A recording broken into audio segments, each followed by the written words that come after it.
Hello, everyone. Welcome to another edition of the Ohio Guys here. I'm Christian Ocampo, and today I'm joined by another guest today. This time it's Nathan Wilson. How you doing, sir? Hello, how you doing? I'm doing great, sir. It's great to have you here. It's going to be your very first interview, if I'm not mistaken. Yeah, it's my very first one. I'm really excited about it. I'm really excited. I love talking about anime, so that's all I get to do. So we are. So, a few questions we got to ask for you. First of all, what is it like working in the industry today? Oh, that's an interesting question. To be honest, I'm fairly new to the industry. I really got into voice acting, I'd say probably a year and a half ago. So I'm still, kind of learning the ropes in that way, still picking some things up and gaining more experience with every show that I get. It's just really fun. I tell them every time I go into the studio that I work with, it doesn't even feel like work. I just go in and I'm like, wait, you're telling me I get to just like watch anime all day and do funny voices and get paid to do that? Because I just do that anyways. So it's just really fun for me, and all the producers that we work with are really great, and all the other actors, even though generally you're not really interacting with them a lot because they hardly ever put two actors in the same booth. It's really fun because you get to see all the choices they're making with their voices if they've gone in to record before you, which is always a good day when they say, "Yeah, we got your scene partner in first," because then you get to hear everything they're doing and kind of play off them a little bit, which makes it a little bit more fun. So it's great. It's a great time. All right. Well, since your time in the industry, you being new, what is your favorite show you have worked on? That first show that I worked on. Oh, what was your favorite show you have worked on? Oh, favorite show? Oh, that has to be Real Girl. I mean, that's the one I did most work on. But I just, in terms of the character, it was really really fun because I really got to, I connected to it a lot. When I was in the last audition for it, it was really funny because the director Shannon sat me down and he was like, "Okay, so this guy is really nerdy. He likes video games. He doesn't really know how to talk to women." He was like, "You might not get that because you're such a cool guy." And I was like, "I've got Star Wars socks on right now." I don't know who you're talking to, man. But it was a really good time. Real Girl, just I first of all, I just think it's a great show. I think the story in it is really great.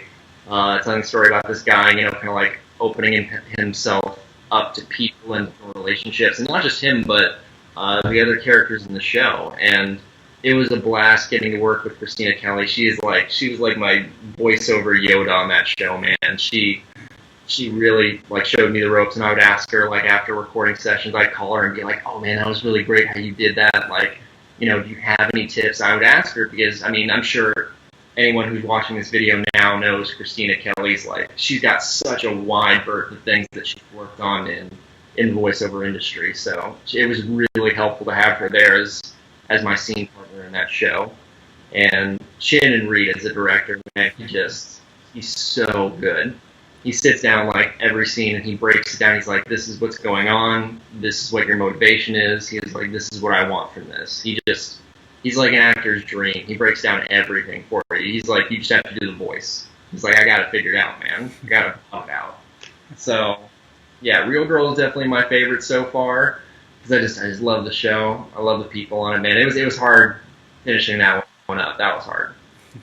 Definitely. All right.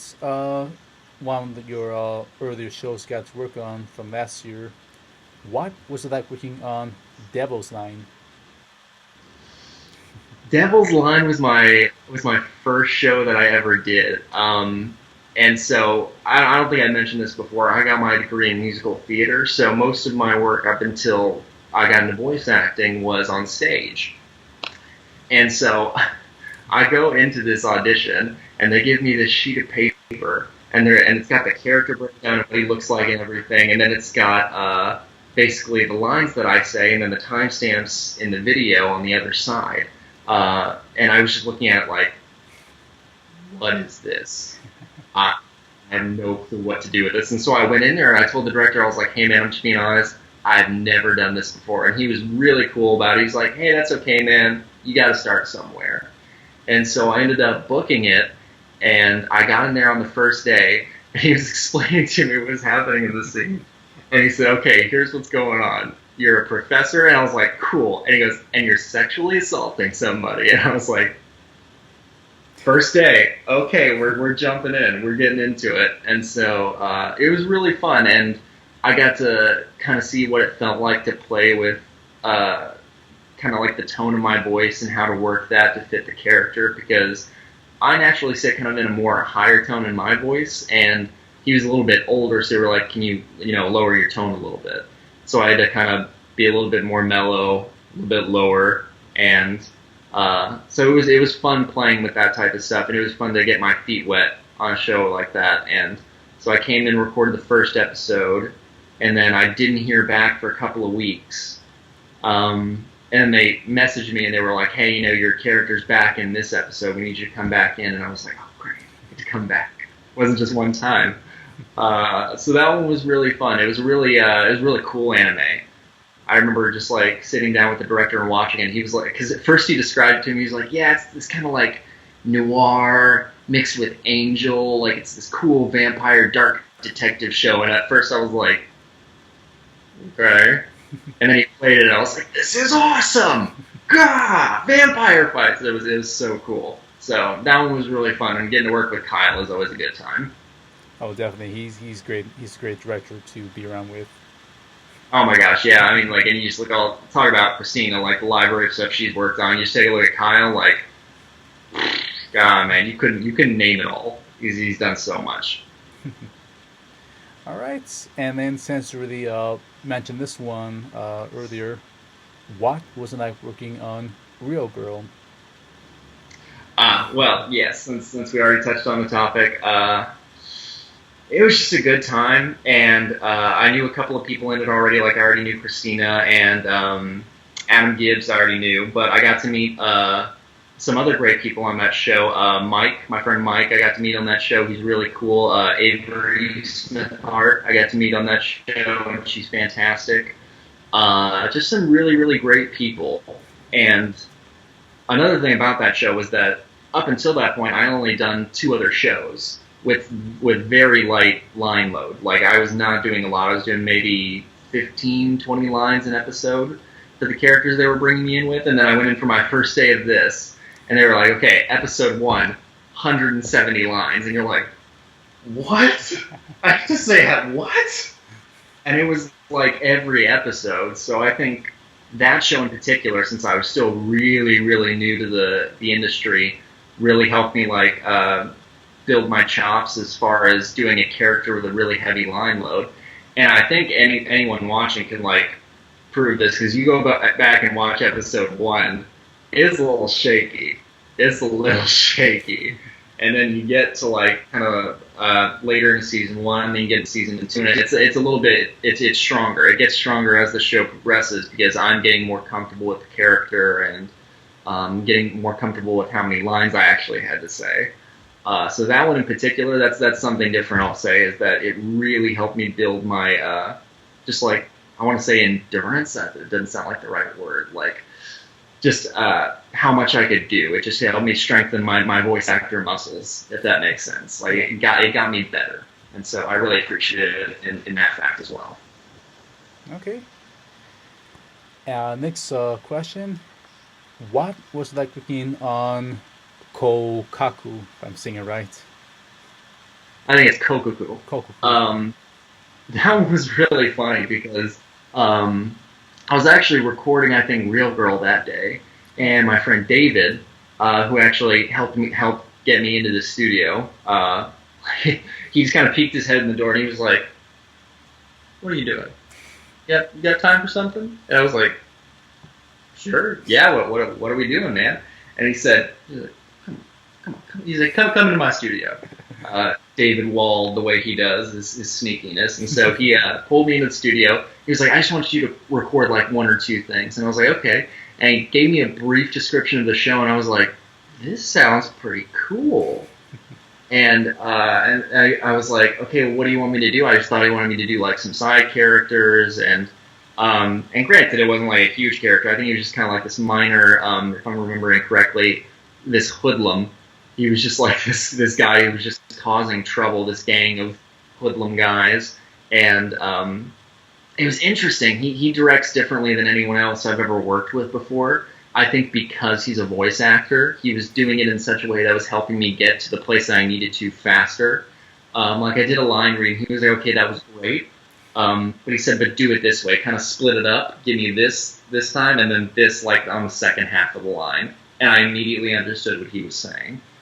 So it was really good working on that show, however brief it was, because when voice actors direct you, it's so much different because they get it in a way that directors don't. Not that they're not great at their jobs, but voice actors have just, they've been in the booth, they know what it's like, and they know what you need to get to the place that you need to. So that was a good time, and I think that was a really cool show, man. That was awesome. All right, another show, and this one was interesting by its looks. Hakume and Mikochi. What was that weekend that show?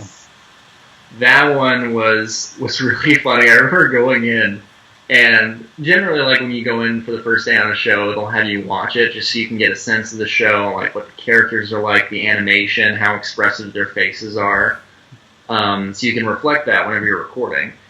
And it was really funny. I remember just watching the animation. I was like, "This is really cute. Can we just watch this, man? They're so tiny. They're so cute." And so I went into it. I was looking at the animation of the character, and I think my character's name was Leopard, I want to say. Or Leopold? It was something like that, I think. And I looked at him, and I was like, oh, he's so tiny. So you want me to do like a tiny voice, right? He goes, no. I was like, what? He's like, yeah, I want you to do like a deeper voice. And I was like, oh, that's so much funnier. That's so much funnier. This is a tiny guy, but he's like this rough gangster guy. It was so fun. So we did that one. That was kind of like the main character I did on the show. And then he just kind of brought me in and interspersed me throughout the show doing like some smaller voices. And my favorite part was this. It was this woman, it was one of the main characters. She was walking through town, and all of these merchants were trying to get her attention. And so they were trying to like, oh no, buy my stuff, or like, here, take my stuff. And they had me play, it just said Lizard Man in the script. And the line was, I just stewed this perch.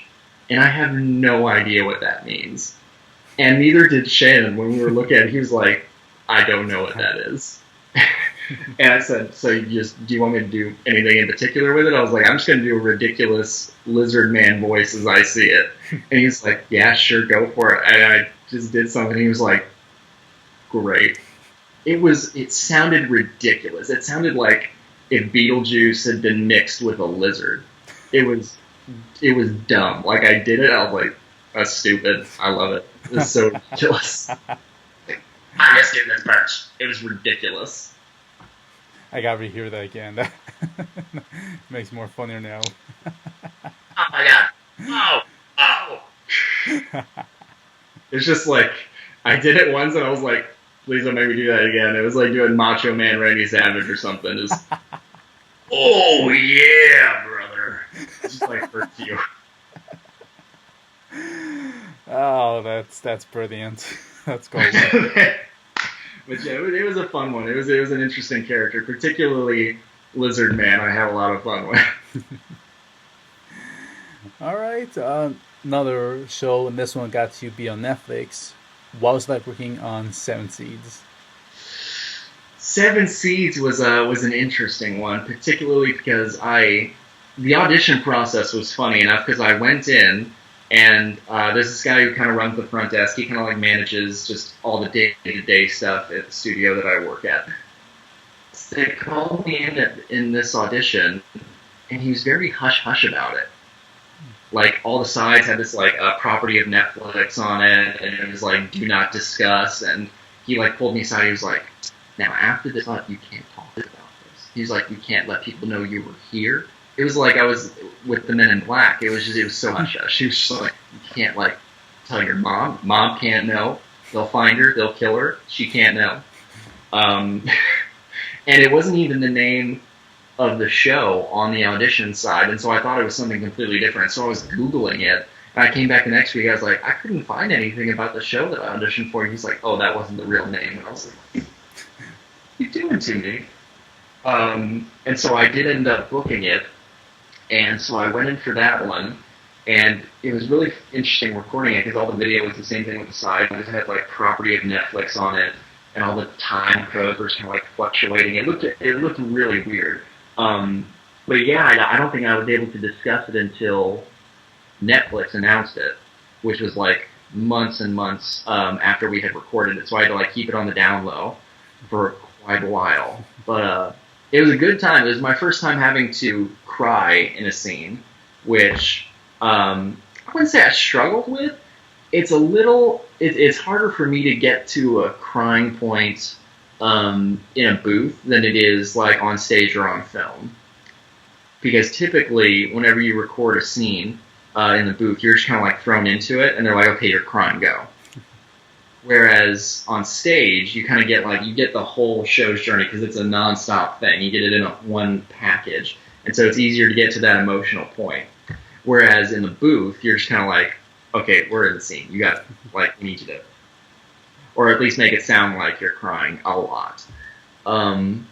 So that one was just a little bit of a difficult sticking point for me, but I think I got there, and I'm certainly getting better at it as I get more kind of crying scenes, as it were. But it was a good time, and my friend Justin Justin Doran played the older version of me, which was really funny because they were cutting in and out of my scene, like going into his scenes. They were flashing back forward, and I heard his voice, and I was like, "Is that Justin Doran?" And Kyle was like, "Yep, that's him." And I was like, "That's son of a..." So it's always funny when you hear your friends in the booth. The same thing happened with Adam Gibbs in Real Girl. But at him, I didn't guess. I heard his voice, and I was like, "I know who that is. Who is that?" And then finally said it was Adam Gibbs, and I was like, oh. God. But yeah, Seven Seas was a fun one, particularly just because of how sneaky it was. I felt like a secret voice actor. I don't know, it was fun. No, that's fine. Good stuff. All right, and here's one of my newest favorite comedies that I just recently got to finish up. And I know you probably have some good stories on this one. What was it like working on How Clumsy You Are, Miss Ueno? Yeah, that show, that was really fun. Particularly because it's just such a ridiculous show. It's so zany, like all of the situations that the characters find themselves in. And I really got to be the straight man in all of these episodes because Hilary Haig is just ridiculous. She's just the most ridiculous person. In Real Girl she was ridiculous, and in this show she was just 10 times higher. I was like, I didn't think it could get any more crazy, but you sure did. So props to you. And so the good thing was that Kyle was just like, yeah, you're the straight man for all of her jokes almost. He was like, I want you to be flat. He was like, all the craziness she's providing, I want you to be the counterpoint to that, where you were just like, what? Just completely flat as you can. So it was just really fun. And she recorded all her stuff prior to me. And so I was so lucky that I got all of her stuff to hear. Because I was laughing. I was dying in the booth. Because it was just so funny. We'd have to stop. Because she would give me my line cue, and I would go to do mine, and I was cracking up. And Kyle was like, Nathan, you can't laugh. And I was like, I know, but she's so funny. It was so good. And a lot of it was fun in the booth. We'd read a line. I think there was one line in particular where I was like, I'm not saying that, am I? He was like, maybe we'll switch it up a little bit. Because we said it, and he was like, maybe let's not put that in there. There were some jokes where we were like, maybe not. But it was funny to go through that show and just all the weird, funny situations that those characters find themselves in. I think there was one that it was one thing that she kept falling on it, she kept sitting on it.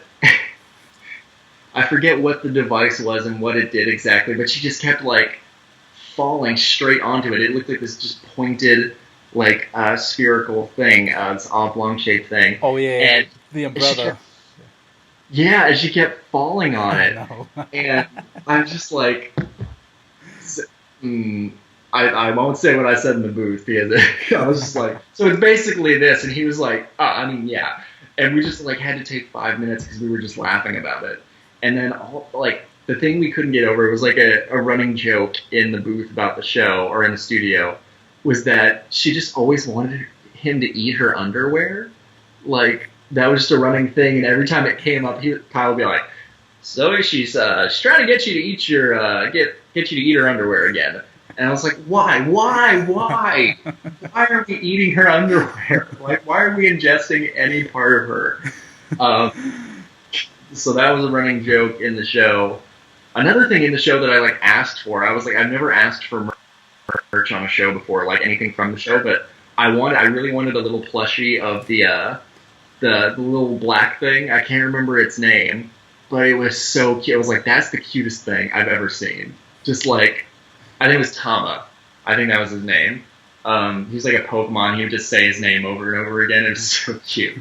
I was like, I need a plush of that right now. I need that on my desk at work. Like, I need that in my life. But it was really fun because, I mean, with anime, sometimes you get these shows that are just ridiculous. Like they're just like, inappropriate and crazy, and so that's what it was. It was just a bunch of silly fun and suggestive humor, and it was just fun to be silly and stupid for a little bit. It was a good time. All right, and now we have a funny question we'd like to ask you. If you could be any character you have played in real life, who you be, and you can mix and match.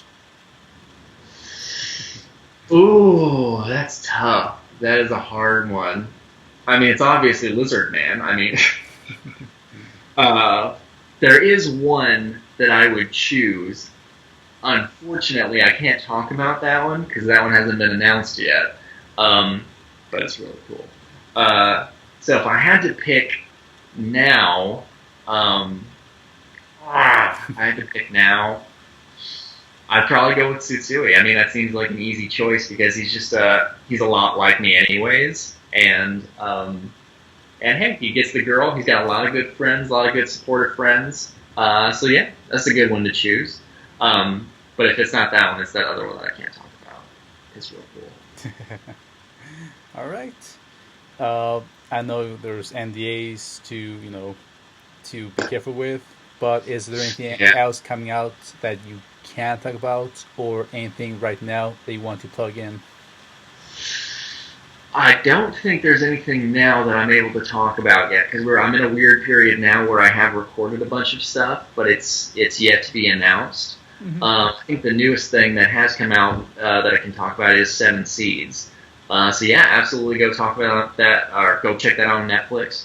Um, I know that a couple of friends of mine, Bryson and Emily Neves, they just had a show.